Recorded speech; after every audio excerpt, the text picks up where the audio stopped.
Hello, Year 5.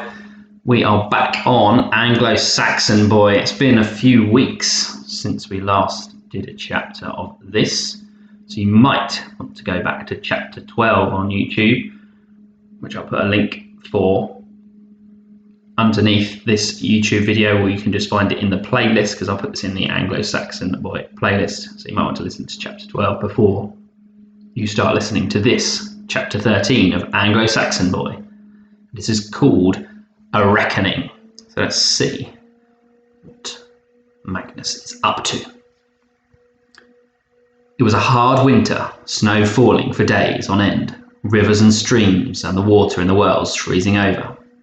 Hakon stayed for a while, and Magnus took him hunting in the silent woods, although they could flush out little game from the deep white drifts that reached halfway up the leafless trees.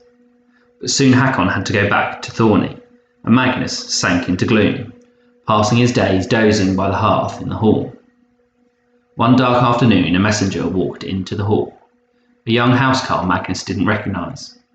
Magnus's mother was sitting by the hearth too, sewing by candlelight, working on a small tapestry of Christ as a baby with his mother Mary. Geitha and Gunhild had been sent to stay in London with their grandmother, and the hall seemed even quieter for their absence. Magnus liked it that way.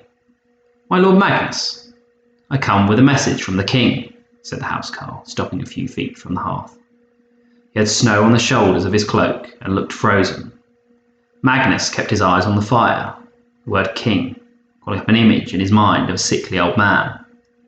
But he remembered King Edward was dead, and his father was king now, and suddenly he felt his heart start to pound in his chest. "Speak then," he said. "What does my father wish from me?" "He wishes you to go to Thorny, my lord," said the messenger. "Did he say why?" Magnus asked, and realised it was a stupid question. From the moment he had walked out of the feast in King Edward's hall, he had known there would be a reckoning, that he would be summoned by his father to explain why he had spoken that way before the great men of the kingdom. It had only been a matter of time. Magnus was surprised his father had waited this long. "All I know is that he wants you there as soon as possible, my lord." Magnus thanked the messenger and dismissed him. "Don't look so worried, Magnus," his mother said with a smile. "Everything will be fine." Magnus wasn't so sure, yet he knew there was no getting out of it. He left the next morning, riding alone, a weak sun shining in a cold grey sky. The roads were difficult because of the snow, so the journey took longer than usual, and he spent the nights in taverns or other farms owned by his father. He arrived on the 6th day, and the guards at the bridge gate waved him through. His father was in the audience chamber, sitting on his throne.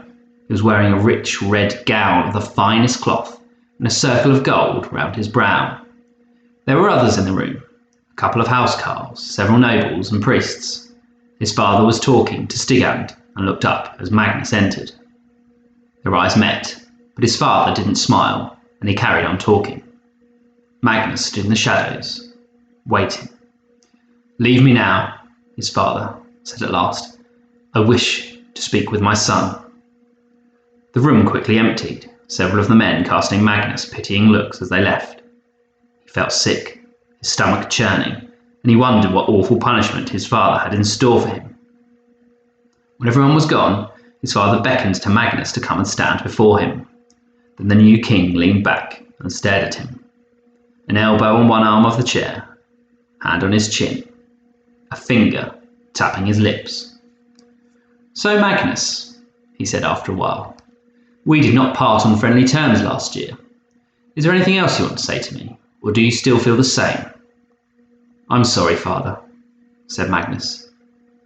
"I think I understand now why you had to do the things you did. I just wish you had explained it all to me a little earlier." "And what difference would that have made?" said his father. "You would still have been angry." He paused, took a deep breath, let it out slowly. "But then I ought to have foreseen that, and what's done is done.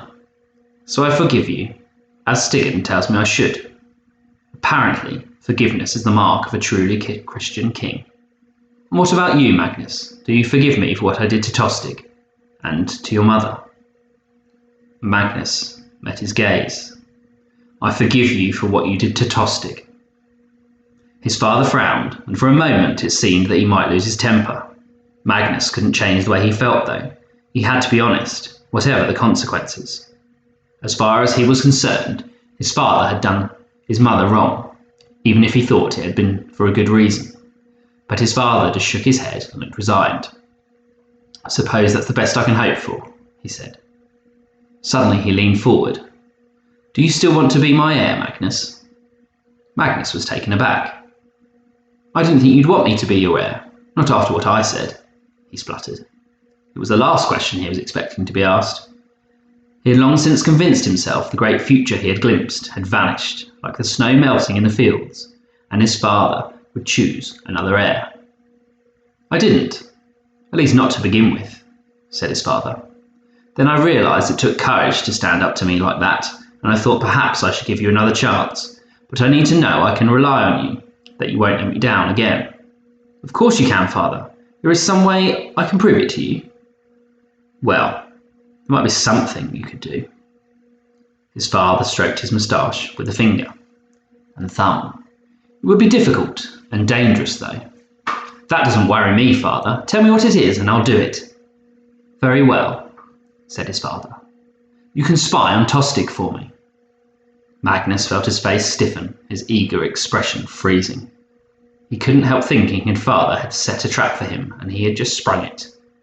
"I've done that once already," he muttered, "and you didn't think much of what I discovered." "You're mistaken, Magnus. I thought you did an excellent job of working out what Tostig was doing wrong. You just didn't like the way I dealt with him." "But Edward sent him into exile. How can he still be a problem?" His father gave a mirthless laugh. "I should have known my brother would make himself a nuisance wherever he is. It seems he managed to get most of his treasure out of York before he had to flee. The story goes that he had it hidden on some longships he always kept tied up in the river. He's used it to hire more men and ships. And now he's raiding the coast. Our coast. The coast of England." Magnus remembered the longships he had seen when he had ridden across the bridge to York. So his uncle wasn't quite as simple and straightforward as he seemed. "Why is he raiding us?" Magnus said. "What does he want?" "Revenge, of course. But he can't invade and defeat me because he doesn't have enough money for an army. He raids instead, stealing whatever he can, burning villages, killing farmers and fishermen and their families. Perhaps he hopes the people will think I'm weak and rise against me. Or maybe it's part of some plan, an alliance with another claimant to the throne.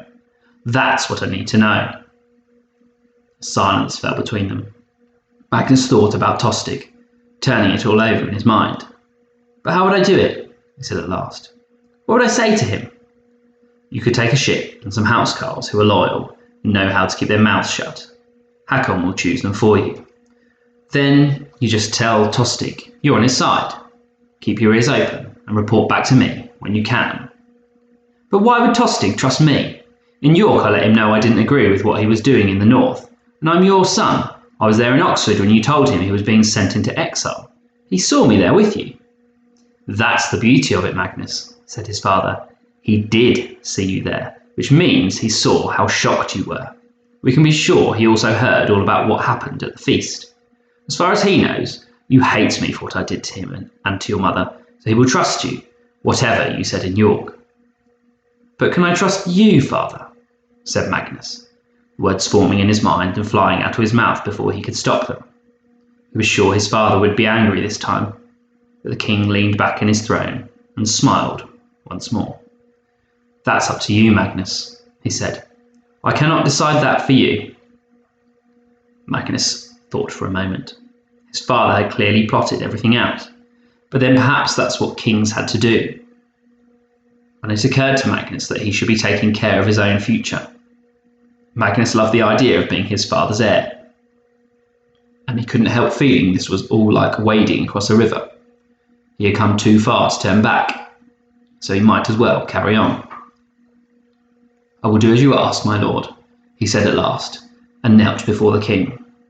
2 days later, a great fiery star burned across the sky over England, almost turning night into day.